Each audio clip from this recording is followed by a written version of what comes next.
subscribe. Tariq Radio. Like and subscribe.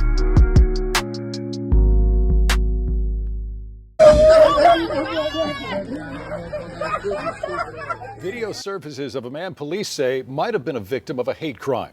This happened after officers say an intoxicated man walked into a Marshall County club and used the N-word when referring to the patrons. Investigators say that the bar is also a problem spot. They say that they respond to it several times every weekend. Fox 13's Daniel Wilkerson is live outside CJ's Lounge on Memphis Street in Holly Springs. So Daniel, how is this man police are calling a victim? Daryl and Darcy, good evening to you. Good evening to you at home. They say he didn't go to the hospital until today. He believes he may have a broken jaw. Meanwhile, CJ's Lounge is now closed. Police say that they were operating without a beer or a business license. Holly Springs police say cell phone footage they provided to Fox 13 News shows a Tippah County man who has been stripped naked. They say the people who attacked him are seen pouring on him what investigators believe to be beer. Officers say seconds before, they hit, kicked, and stumped nearly every part of his body. The guy walked in and he was very aggressive. Miles Stone says he was at CJ's Lounge on Memphis Street late Saturday night into Sunday morning. Other guys in the area was listening, trying to remain calm. We asked them, they asked for him to leave quietly. But police say the man continued to call the patrons the N-word. Holly Springs police provided another video of the man outside the bar, speaking erratically, throwing what investigators believe to be gang signs. When they was scuffling and stuff outside, he was still trying to fight. He still was saying the N-word, N-word. Man, F-U-Ns, F-U-Ns. Officers say the attackers used poles and sticks to beat him. So you don't think this is a problem spot? I do not think. I think it's a positive spot. There was a video of, well, not a video, but something, a news story coming out of Holly Springs, Mississippi. This was coming out of Holly Springs, Mississippi. Now, do I have any Mississippi people in here? Where y'all at? Holly Springs, Mississippi. That's not too far from Memphis, from what I see. It's right kind of on the border of Mississippi and Tennessee. So this white supremacist, I guess he felt emboldened. He went to a bar, like a little bar/nightclub, full of FBAs, bunch of foundational Black Americans in there. So this white supremacist went in the bar, just started calling everybody the N-word, just yelling the N-word at everybody. I don't know what his motives were. I don't know if he's emboldened by some of these white supremacists online or Trump. I don't know what he's emboldened by, but he went in there calling everybody the N-word. But the thing is, in Holly Springs, ain't no tethers in Holly Springs. All right? You got pure FBAs up in that spot. These are, Mississippi, ain't too many foreigners like that, from what I understand, especially in places like that. So y'all know what happened. Yeah, he got stomped all the way out. They beat him naked. He was stripped naked, getting beaten. The news report is funny as hell. The news reporter said, yes, the victim was beaten and he was stomped on every part of his body. I don't mean to laugh, but the report is hilarious. They said every part of his body got stomped. I believe it. I believe it. And they said after they stomped him, they start beating him with pipes and sticks. Yeah. Okay. What'd you think was going to happen? But here's the thing. Now, here's the interesting thing. The news report and the police, they're saying the white man is the victim, and they're saying he's the victim of a possible hate crime. They're trying to say that he, who went in there instigating, he is now the victim of a hate crime. That was hate, them stomping him out like that. See, this I'm white and I say so thing reeks of desperation. And this is a pattern of white supremacists going around being antagonistic, instigating things, and then flipping the script and being looked at as victims. White aggressors, they've always done this. And there's a reason why white supremacist society goes along with this nonsense, just like they did with Kyle Rittenhouse. Remember, he instigated everything and then turned around and was labeled as a victim. Ashley Babbitt, that woman went up there. She was with a whole crew of people who led a violent insurrection on the U.S. Capitol. There was a black officer who had the patriotism and sense to defend the Capitol and had to put her down. They're sitting here acting like she's a damn victim. The Trump administration just gave this woman her family gave her family $5 million. You know, so this whole thing of um, the preservation of the white innocent myth. Western society is basically built on the myth that whiteness equals purity, civility, and moral superiority. So when white people commit acts of violence or instigating anything, that image, they have to be protected. So the system recasts them as victims in order to maintain the illusion that whiteness is inherently non-threatening. You see, racial violence is only recognized when it flows in one direction. See, the system, it's structured to basically view violence against white bodies as unnatural and shocking. But violence from white people, that's been normalized. That's looked like is policing. That's looked like that's colonizing. That's manifest destiny or self-defense. I was talking to a white supremacist the other day about their whole self-defense nonsense. Anything they do is a form of self-defense. Now, there's nothing we can do to defend ourselves. We're supposed to just sit up here and let people abuse us. If we say, hey, stop, or what did I do? Oops, you're resisting. And then we're the aggressor. But yeah, that whole narrative about everything these white supremacists do is a form of self-defense, because what they're saying is that I'm so weak as a non-melanated person, every move I make is about my survival. That's the mindset of a white supremacist. That's them damn near admitting weakness, that every little aggressive thing you do is some form of self-defense. That's why they do all of this weird shit and claim that it's self-defense.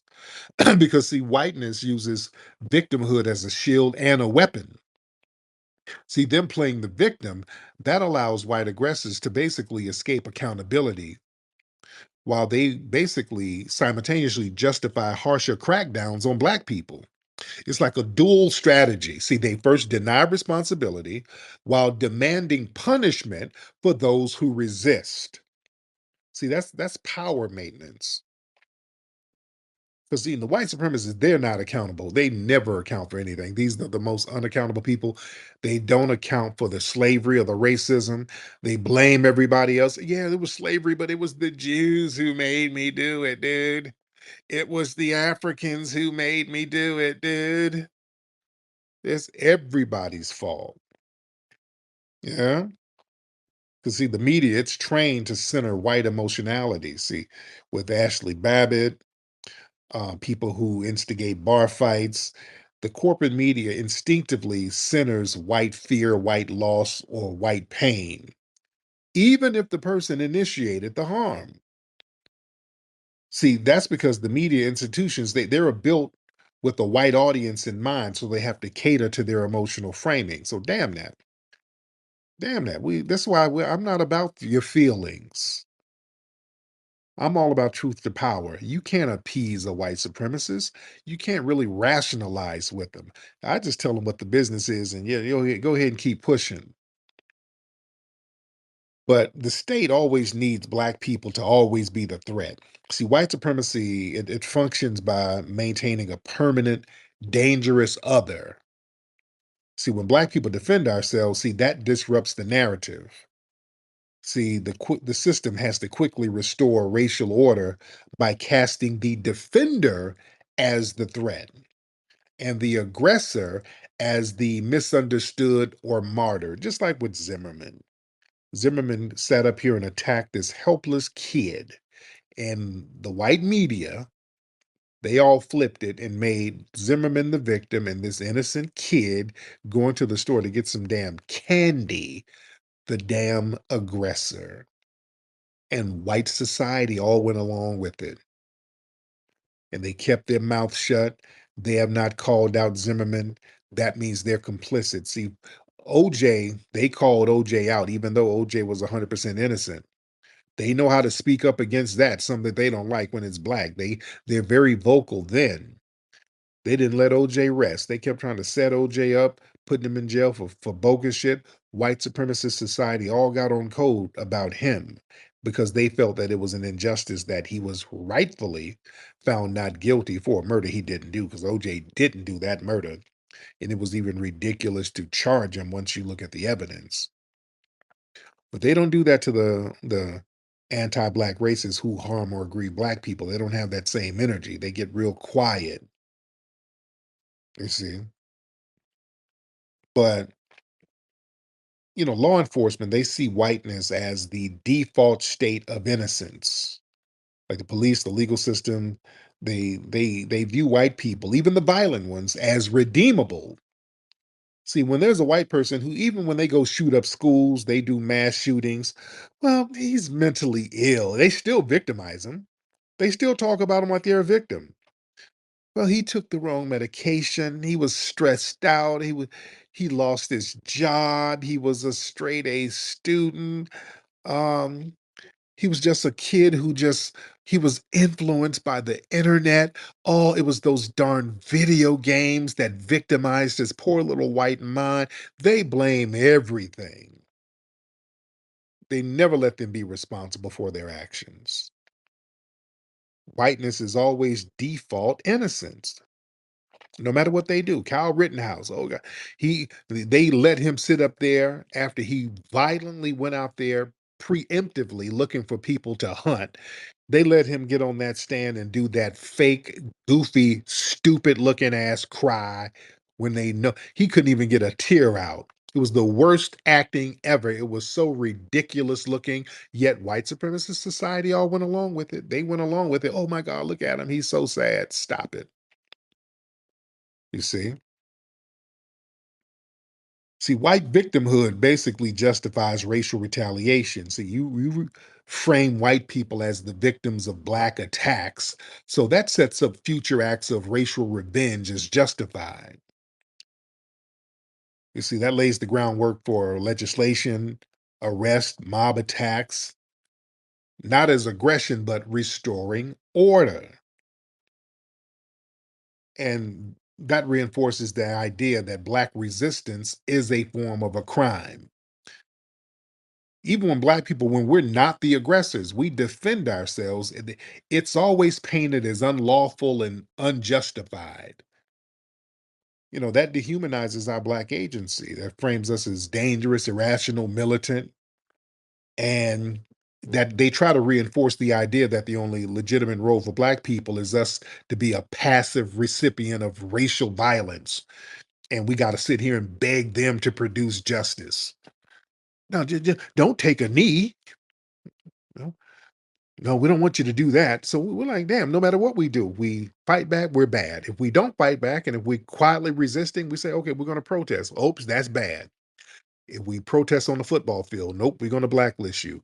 If we go in the street and protest, well, we just put a law together where you can run over protesters if you white. You see? So it's the whole damned if you do, damned if you don't. That's why a lot of people now are like, look, we're gonna have to produce justice on our own. We can't go along with this janky, unjust system. We're going to have to produce justice on our own. Yeah. And the thing is, man, white aggressors who always frame their violence as self defense, that's their go to. Everything these white supremacists do, We got to understand that it's always going to be framed as self-defense, no matter how violent it is, no matter how unjust it is. If they commit any act of violence towards a black person, it's always going to be framed as self-defense. Even hell, when they stormed the Capitol, they were talking about self-defense because we have to protect ourselves from the tyranny of the state. So that running up in the Capitol was self-defense. See, yeah, that self-defense thing, that's white innocence maintenance. See, white identity basically in colonial societies, that's structured around the notion that them being morally superior, peaceful, and non-threatening when everybody else is savage. You understand? And the self-defense narrative, that's the last shield of white moral authority. See, white supremacy thrives on the illusion that white actions are rooted in order, reason, and moral clarity. See, when white violence or racism when you expose it, the self-defense claim, that's a clean cover story to preserve the myth of white innocence and righteousness. And it reinforces that whole collective racial unity through shared fear. They always say, well, I had to go kill these people because I feared that they were going to do something. Oops, well, yeah, you had to do it. You had to, it was self-defense. Just like with Daniel Penny. He snuck up behind Jordan Neely and killed him. And whoop, self-defense. I feared that he was going to do something. But he didn't. He was just talking. Well, I feared it. Whoop, self-defense. Everything they do is self-defense. Everything they do is self-defense, no matter how egregious it is. That's how the unjust system of white supremacy set them up. They have to have this racial unity through shared fear. Claiming self-defense against a black person or a non-white person, that taps into a collective fear that's been passed down through history. A fear of retribution. I want y'all to understand what I'm saying. That's why they say it's self-defense. There's this fear of retribution. There's a fear of them losing control, a fear of demographic change. I'm sorry. But when a white person makes a self-defense claim, other white people in white society, they rally behind it. Not because it's true, it protects the collective racial identity from perceived vulnerability. The white supremacists are very vulnerable and they know it. They're very vulnerable. This system is powerful but fragile because it's built on bullshit. It's built on lies. Any system built on a lie is vulnerable. And they know what they have done. So there's always this subconscious fear that there's going to be a reckoning any day. So any aggression they have is self-defense because you know the reckoning is coming sooner or later. You understand?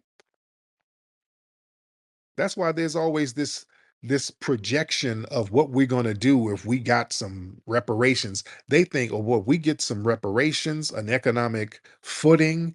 Oh, there's going to be a retaliation. See, this is why they like keeping us economically sabotaged, squandered, and weak, so you can control economically weak people. That's why reparations scare them. When it comes to us, they got all of these irrational ass talking points about reparation because they think, okay, if we get us a legal or an economic footing, then we can get legal footing, judicial footing, and other footings. We can become less dependent on them. And they think, okay, if they start getting themselves together, there's going to be a retaliatory energy popping off. So that fear of retaliation makes them justify any aggression coming from them. You see? And that creates a legal and psychological immunity for white aggression. See, those self defense narratives that preemptively um, thwarts accountability. If the harm is always, quote, reactive when the aggressor is white, then they're never legally or morally guilty. You see? And they like to maintain that racial hierarchy without basically admitting racial um, antagonism. See, when they frame every harmful act that they do as a defensive reaction, white supremacy, they repackage domination as self-preservation. So this allows society to enforce racial hierarchies and then police us and incarcerate us and gentrify us and lynch us without openly admitting racist intent. It's always self-defense. I feared that they were going to do something.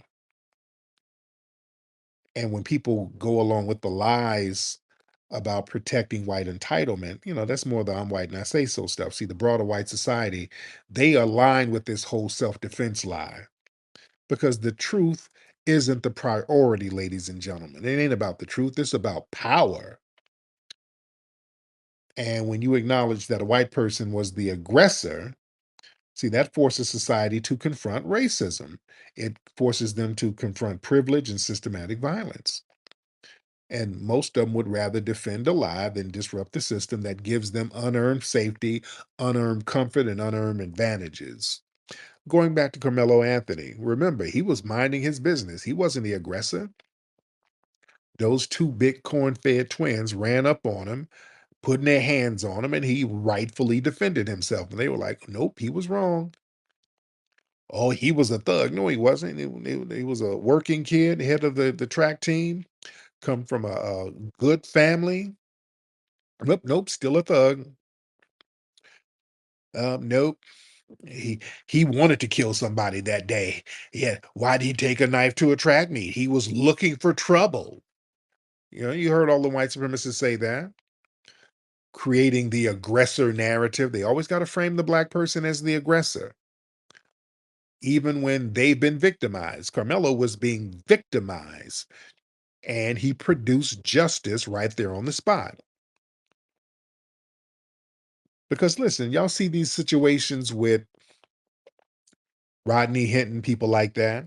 The dominant society, I want y'all to understand something. Deep down, the white supremacists, they feel that he's justified in what he did. That's why that case has them shook. Deep down, the white supremacists, they think, well, he was kind of justified, but we're not supposed to say that. We ain't supposed to say that. But they know that's why there's so much fear.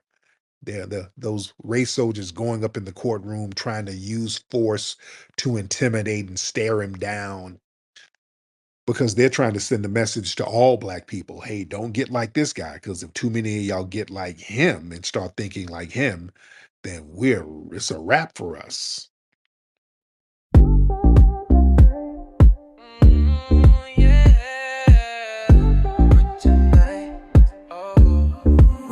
Tonight, root work tonight, root work tonight, root work tonight. I'll be feeling so right. I got that root work tonight. Feeling fresh from the morning light. Root work hit me, I'm set for the night. Look good, smell right. Yeah, I'm that type.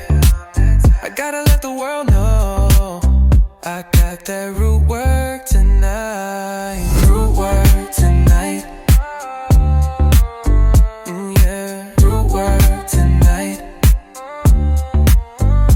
I'll be feeling so right. I got that root work tonight.